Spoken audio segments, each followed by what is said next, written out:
Selamat sore rekan-rekan sekalian. Kembali lagi di 15 Minutes Law Literacy, bikin sahabat melek hukum dalam waktu singkat. Perkenalkan, saya Amarta, beserta rekan saya, Kak Yulianti Utami. Kami perwakilan dari EYR, Center for Legal Studies, yang akan memandu dialog sore ini dengan topik Migration in Practice. Dialog kali ini kami ditemani oleh Ibu Niken Astari Carpenter. Ibu Niken merupakan former New American License at the City of Erie, Pennsylvania, USA. Halo Ibu Niken, selamat sore. Terima kasih banyak sudah menyempatkan waktunya untuk berdiskusi, ngobrol-ngobrol bersama kami, Ibu. Halo, suaranya dengar kan? Iya, dengar. Sekarang kedengaran, Bu. Terima kasih, Bu. Bergabung dengan kita dan sharing ilmunya. Belum apa-apa kan, belum mulai. Ya kan, berniat. Dari niat aja terima kasih dulu kita, Bu. Betul sekali, Bu. Oke deh, mungkin saya mulai dari mengantar sedikit ya, izin Bu Niken, bahwa fenomena migrasi, itu perpindahan penduduk ini sudah umum gitu ya Bu, terjadi di dunia. Mulai dari berpindahnya penduduk dari suatu desa ke desa lainnya, sampai dari suatu negara ke negara lain. Terjadinya proses migrasi ini salah satu sebabnya karena kebutuhan yang diinginkan seseorang di tempat asalnya tidak terpenuhi. Selain itu, ada juga faktor-faktor lain, yaitu faktor ekonomi, pendidikan, perubahan iklim, bahkan juga faktor keamanan. Baik, langsung saja, tidak perlu berlama-lama lagi. Mungkin pertanyaan pertama, dipersilakan Kak Tami. Thank you, Marta. Bu Niken, kita langsung aja gimana, Bu Niken? Ya, silakan. Kita kan tahu nih, manusia ini di bumi pindah-pindah terus nih. In English we call it migration gitu ya Bu ya. Tapi kita tahu ada lebih dari itu ya. Saya pernah dengar ada migration, ada pengungsi gitu ya. Ada juga asylum seeker. Apa sih mereka itu Bu? Dan apakah ada kelompok yang lain yang belum disebutkan? Oh, jadi kalau saya kan prakteknya di Amerika ya. Jadi saya ngomongnya dari segi prakteknya di Amerika. Kalau menurut USCIS, United States Citizen and Immigration Services itu humanitarian, kan backflash. Jadi datangnya orang dari luar Amerika masuk ke Amerika, begitu pula ke negara lain kan, itu ada dua cara. Ya, ada yang imigrasi. Ada yang lewat imigrasi, ada yang lewat non-imigrasi. Terus kemudian tadi yang katanya Tami kan, paroli, refugee, asylum itu masuknya dalam kategori humanitarian. Kalau kita lagi liburan gitu kan, misalnya Marta mau liburan ke Eropa atau ke Amerika, visanya bisa pakai non-immigration visa, jadi kan visa traveling, visa bisnis misalnya, atau bisa juga kayak gitu. Terus kalau misalnya saya ini kan istri dari citizen, orang yang berkeluarga negaraan Amerika. Nah, ketika saya pindah ke Amerika, bermigrasi ke Amerika, saya masuknya melalui jalur imigrasi sebagai imigran dengan visa istri seperti itu. Nah, ada dalam kategori humanitarian di Amerika itu yang pertama paroli, ada juga refugee dan asylum, ada juga namanya TPS itu temporary protected status. Ini beda-beda jalurnya. Tapi itu semuanya masuk dalam kategori humanitarian yang yang berbeda. Bedanya dengan imigran biasa seperti saya, itu yang masuk dalam kategori humanitarian ini mereka datangnya biasanya karena yang Marta tadi sebutkan gitu kan, terpaksa meninggalkan negaranya karena macam-macam hal tadi, misalnya takut akan persekusi, terus kemudian adanya perubahan cuaca yang ekstrim, kemiskinan, takut dibunuh gitu kan, nggak bisa mempraktekkan agamanya di negaranya, dan lain sebagainya. Jadi mereka mencari suaka ke negara lain. Itu dari situ aja, oke? Apa udah dijawab, udah Gue menjawab pertanyaannya atau gimana? Lanjut.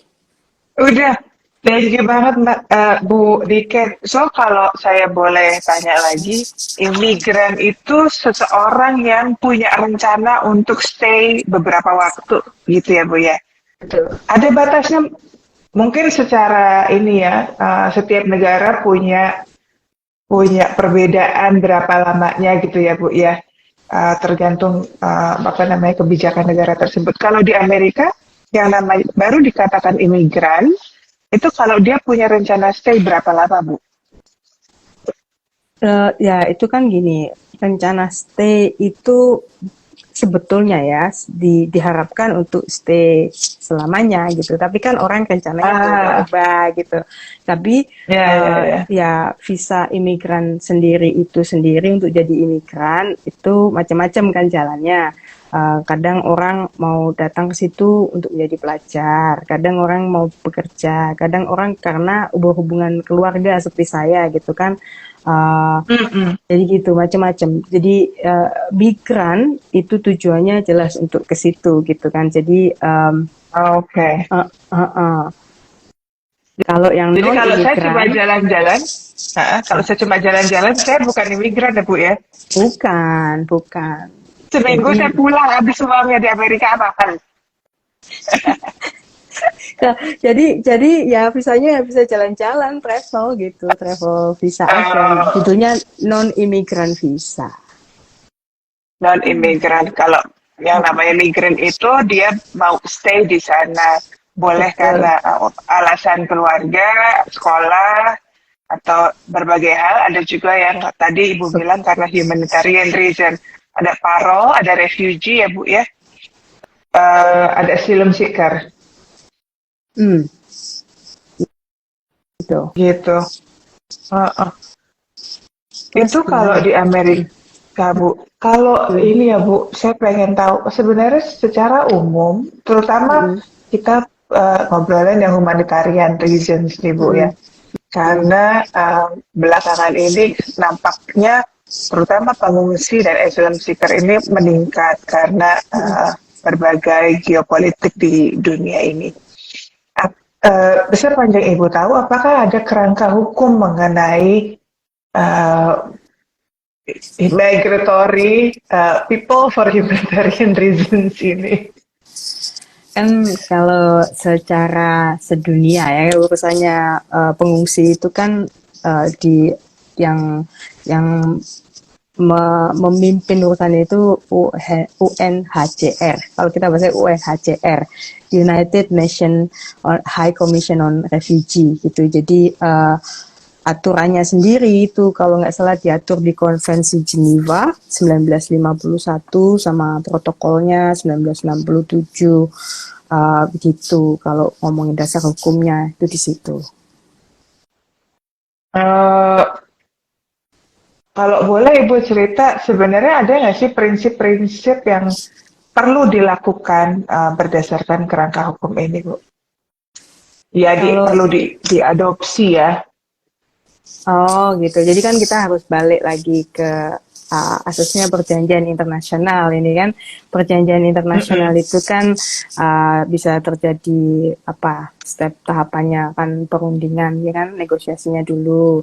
Terus nanti Mm-mm. ditandatangani penandatanganan, baru kemudian ratifikasi. Kalau di Indonesia nggak salah, saya udah lama di Indonesia. Pasal 1 angka 2 Undang-Undang 24 tahun 2000 itu sebetulnya perjanjian internasional nggak harus diratifikasi asalkan kita mengakui. Cuman ratifikasi seandainya kita membutuhkan untuk meratifikasi perjanjian internasional itu bisa dilakukan lewat antara undang-undang atau keputusan presiden. Dan penerapannya sendiri itu bisa ya, itu tadi lewat bisa diakses, bisa melakukan persetujuan approval atau acceptance, penerimaan itu kalau nggak mau diratifikasi. Nah, Oke. saya sepertinya Indonesia belum nih kalau nggak salah ya. Iya, iya Indonesia belum.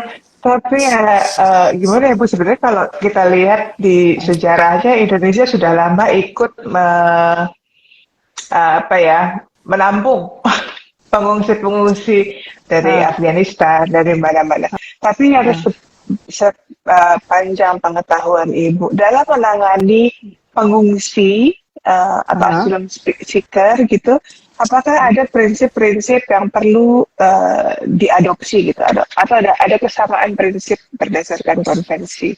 Misalnya Bu, prinsip kemanusiaan gitu kali ya Bu ya, ini ya logika saya menangani pengungsi mungkin ya saling tolong menolong kemanusiaan gitu ya Bu. Apakah ada prinsip-prinsip lain Bu, yang kira-kira uh, perlu kita perhatikan? kalau tadi ya dasar hukumnya mesti di itu tadi lagi ya, ratifikasi, asesi, persetujuan atau di penerimaan acceptance di Indonesianya sendiri itu dulu kan. Karena kan Hmm, sebagai orang hukum dasar hukumnya harus ada dulu. Di hmm, sisi lainnya gitu, walaupun kita melihatnya dari sisi humanitarian itu tadi tetap negara sendiri itu perlu siap untuk menerima pengungsi. Karena kita nggak, ya sama lah kayak misalnya Marta datang ke rumah saya, misalnya ya, kan saya mesti bersiap, oh di berapa orang Marta, oh Marta datang sendiri, oh enggak saya sama Tami, Bu Niken, oh yaudah berapa kamarnya yang harus saya siapkan, kan kayak gitu. Terus makanan, ya kan, makanannya ada nggak ya buat Marta sama Tami, terus kira-kira saya bisa nggak ya beli makanan, menyediakan rumah, transportasi, kesehatan, dan lain sebagainya itu sebagai tuan rumah negara harus juga memperhatikan. Jadi nggak bisa asal membuka aja gitu, membuka negaranya, oh silakan masuk.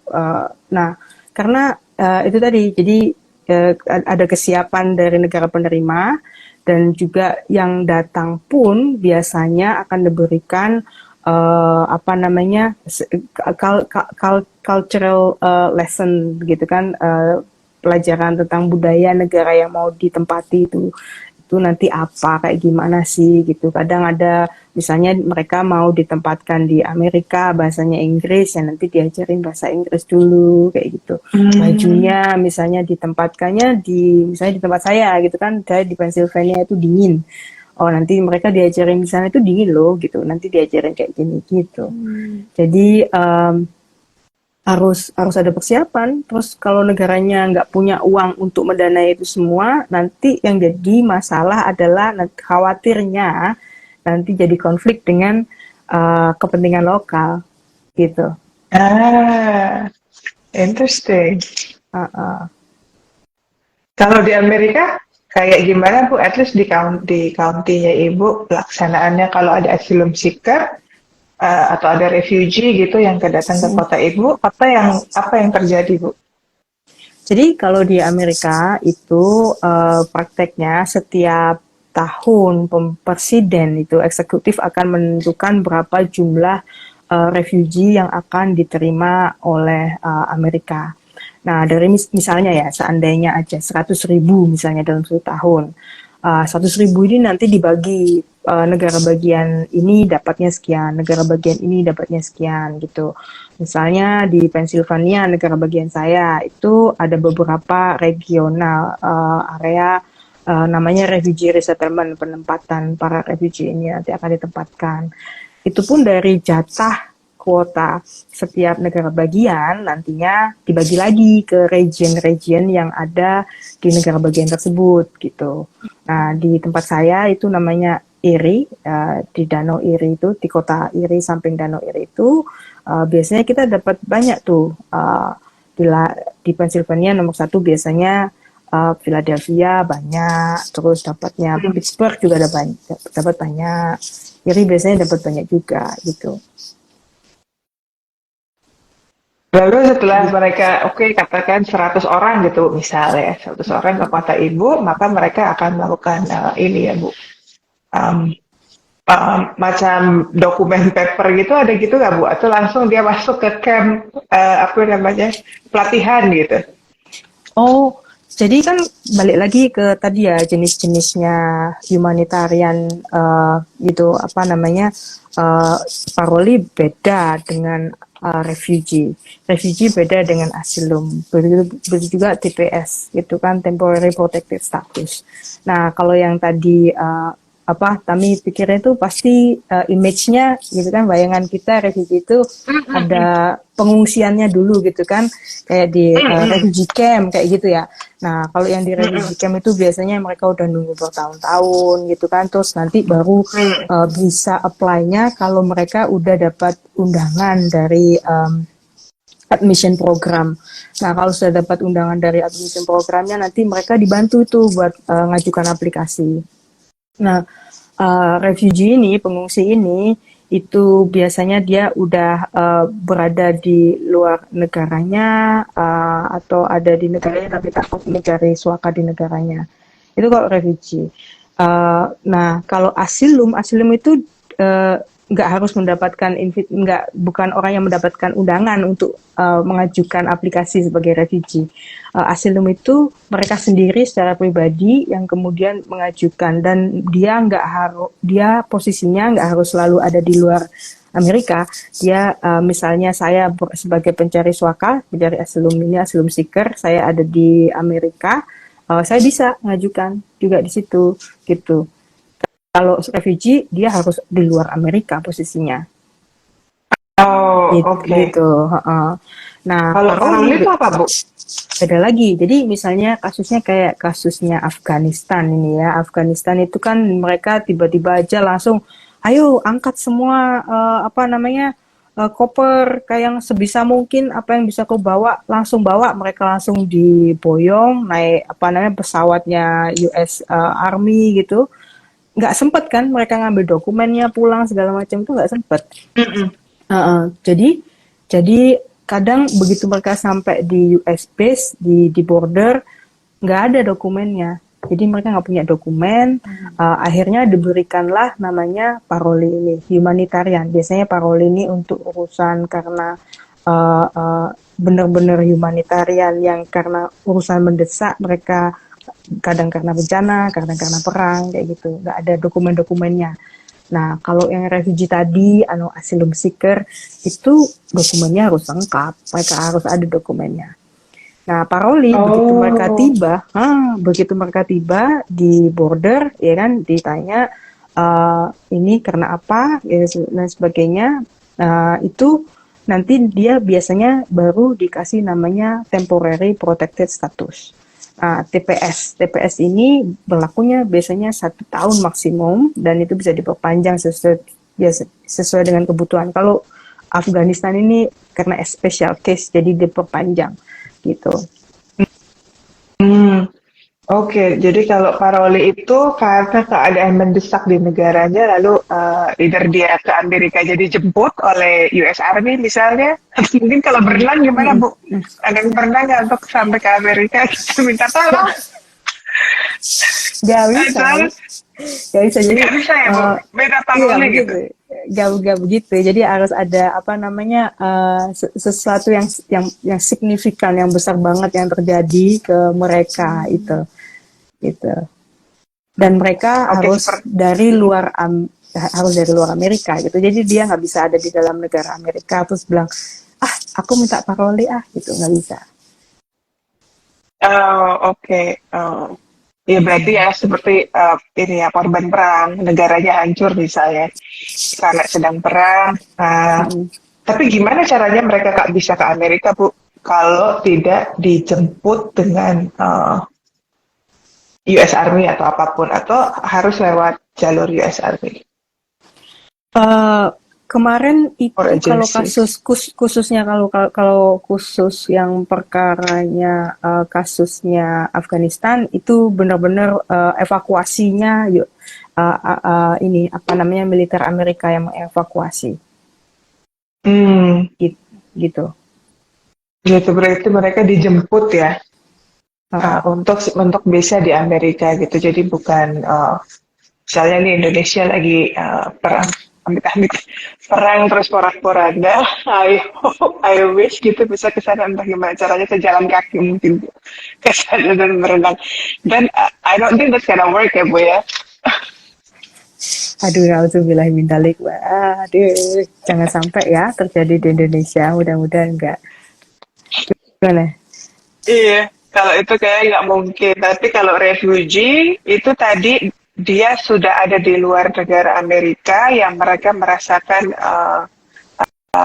tidak nyaman mungkin di hidupnya di sana gitu ya Bu ya, atau bencana alam atau for political reasons gitu, mereka apply untuk menjadi refugee atau asylum seeker begitu ya Bu ya. Beda lagi loh, jangan salah. Jadi aku ulangi ya. Oh ya gimana tuh Bu? Jadi nggak sekedar nggak nyaman dengan hidupnya gitu. Kalau saya orang Indonesia tinggal di Indonesia merasa nggak nyaman dengan hidup saya di sini, nggak langsung saya bisa apply sebagai refugee. Jadi benar-benar harus ada ancaman yang mengancam jiwa. Dia merasa terancam jiwanya, gitu. Seperti itu. Terus bedanya refugee sama asylum gitu. Refugee harus ada di luar Amerika. Jadi dia nggak boleh ada di dalam negara Amerika. Kalau si parol apa namanya kalau asylum dia bisa di luar, bisa di dalam. Dan kalau asylum dia harus yang mengajukan. Sementara kalau yang refugee itu dia harus diundang. Dia harus diundang untuk mengajukan aplikasinya sebagai refugee. Gimana tahunya Bu saya termasuk kaum yang diundang atau tidak diundang? Biasanya kan ada refugee camp gitu. Refugee camp itu nanti gitu. Refugee camp ini ada refugee camp manapun gitu ya Bu ya, yang ada di manapun. Ya kan UNHCR itu kan dia bekerja sama dengan banyak negara ya. Kalau nggak salah sekarang udah lebih dari 135 negara kalau nggak salah ya gitu. Jadi dia mengidentifikasi itu kan camp pengungsian ada di mana dan lain sebagainya gitu. Oh, so pemerintah Amerika bekerja sama dengan UNHCR di camp-camp penampungan UNHCR membuka kesempatan di tempat-tempat tertentu. Oke Pak, itu dari saya, kayaknya saya mendominasi ini. Gimana Mbak Marta? Oke, terima kasih Kak Tambi, diskusi yang sangat menarik ya Bu Niken. Sebelum pertanyaan dari saya nih Bu, kita udah ada pertanyaan dari audiens. Saya izin untuk bacakan ya Ibu Niken. Pertanyaan pertama dari Ibu Hiang. Bagaimana pandangan Bu Niken perihal isu pengungsi Rohingya yang ditempatkan UNHCR di Aceh? Fenomena penolakan masyarakat Aceh. Silakan Ibu Niken. Jadi kan lagi tadi kembali ke satu, pertama karena kita semua ini orang hukum, ya kan, dasar hukumnya negara kita itu mesti di set dulu gitu, ada dasar hukumnya satu, karena dasar hukum ini nanti bisa terus kemudian dijadikan jalan untuk tadi funding, ya kan, semuanya terkait dengan itu, uang. Bisa nggak Indonesia mendanai orang-orang yang diundang datang ke Indonesia ini? Satu, dua, terus itu yang dua, ketiga itu sosial budaya. Dan sosial budaya ini maksudnya memang iya sih, orang pengungsi Rohingya ini mayoritas Muslim dan masyarakat Aceh juga mayoritas Muslim. Tapi edukasi dan awareness itu penting. Jadi ketika misalnya Aceh itu akan didatangkan refugee dari Rohingya, dua belah pihak harus diberikan edukasi gitu bahwa orang Rohingya di Aceh itu kayak gini loh. Begitu pula di Aceh juga, halo teman-teman di Aceh ini kita akan kedatangan orang dari Rohingya, orang Rohingya seperti ini gitu. Jadi itu penting banget. Jadi itu salah satu yang saya lihat suksesnya Amerika refugee resettlement itu karena itu gitu. Refugee resettlement. Baik Ibu, jadi menanggapi fenomena di Aceh mengenai Rohingya ya Bu ya. Jadi memang harus ada dasar hukumnya dulu dari negara penerima gitu ya, penerima refugee, kemudian kesiapan dana dalam mendanai refugee tersebut, dan kedua aspek sosial budaya. Tadi Ibu bilang harus ada awareness, kemudian edukasi, supaya kedua belah pihak ini sama-sama punya pengetahuan yang baik gitu terhadap isu dan apa yang sedang mereka hadapi. Mungkin seperti itu ya Bu ya, kurang lebihnya. Pertanyaan kedua nih Bu Niken dari Ibu Karini. Bagaimana menyeleksi refugee, apalagi yang sudah berkeluarga? Jadi ya maksudnya ini gimana menyeleksi refugee itu bagaimana? Jadi kan refugee itu gini loh, ada eligibility. Jadi ada kategori siapa yang masuk kategori bisa masuk kategori persyaratan disebut sebagai refugee, kan seperti itu. Nah biasanya itu misalnya nih bapaknya udah masuk kategori refugee, biasanya ibu dan anak-anaknya akan masuk gitu. Biasanya begitu, biasa satu keluarga. Kecuali misalnya anaknya itu udah dewasa ya. Anaknya udah dewasa, nah itu beda lagi gitu. Tadi Bu Eli, kalau boleh saya tanya lebih lanjut tentang ini. Tadi barusan Ibu bilang ada eligibility untuk dikategorikan sebagai refugee. Sebelumnya Ibu juga bilang bahwa untuk menjadi refugee harus ada invitation. Tapi ada nggak syarat-syarat lain Bu selain itu untuk bisa dikategorikan sebagai refugee? Kan kalau setiap negara pastinya beda gitu kan. Kalau di Amerika sendiri, kalau menurut USCIS sih satu pertama berlokasi di luar United States, di luar Amerika. Terus merupakan mendapatkan perhatian kemanusiaan dari Amerika. Terus menunjukkan bahwa mereka itu memang ada kekhawatiran bahwa mereka akan dipersekusi, mereka akan diperlakukan nggak adil atau dibunuh, kayak kan diburu, karena macam-macam ya, karena suku, ras, etnik, praktek beragamanya, atau bahkan juga kebebasan mengeluarkan pendapat dan juga berpolitiknya itu tadi gitu. Terus kemudian mereka juga nggak settle di satu negara aja gitu. Terus ya itu kalau diterjemahkan ke bahasa Indonesia itu admissible to the United States, jadi bisa diterima oleh Amerika gitu. Itu sih syaratnya kalau di Amerika itu yang menurut USCIS. Okay, the land of freedom. Those who seek freedom. Betul ya, land of freedom. Tagline. Baru. Karena waktu sudah lebih dari 30 menit nih Bu Niken, sayang sekali mungkin kita masuk ke closing statement dari Ibu Niken mengenai perhatian terhadap perpindahan penduduk ini, Bu. Closing statementnya apa ya? Kalau saya bilang sih, kalau boleh mengajak rekan-rekan ini, ya kita ingat-ingat lagi deh lagu Kosidahan zaman dulu waktu kita kecil. Atau kalau yang mana ya? Yang dulu pernah dinyanyiin sama Gigi itu loh, apa ya? Perdamaian.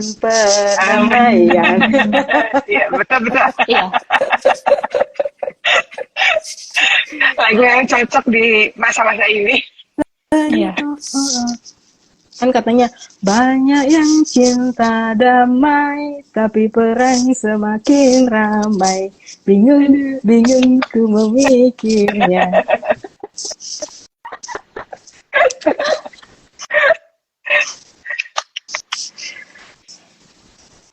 Ada. Itulah statementnya. Oke, itu. Oh gitu. Berdamailah kita semua gitu ya Bu ya. Kalau mencari freedom, carilah ke Amerika. Kalau freedom terganggu. The land of freedom. Gitu. Baik, lanjut Marta. Sebelum kita tutup, mungkin ya Bu, saya izin menyampaikan sedikit rangkuman Bu Niken dari dialog sore hari ini. Jadi tadi yang saya tangkap itu perpindahan penduduk itu kategorinya ada imigran gitu ya. Imigran itu untuk orang-orang yang tahu mereka akan stay berapa lama dalam jangka waktu berapa lama gitu. Kemudian ada juga refugee, ada pencari suaka, dan ada paroli dengan kategori yang berbeda-beda dari setiap kategori tersebut.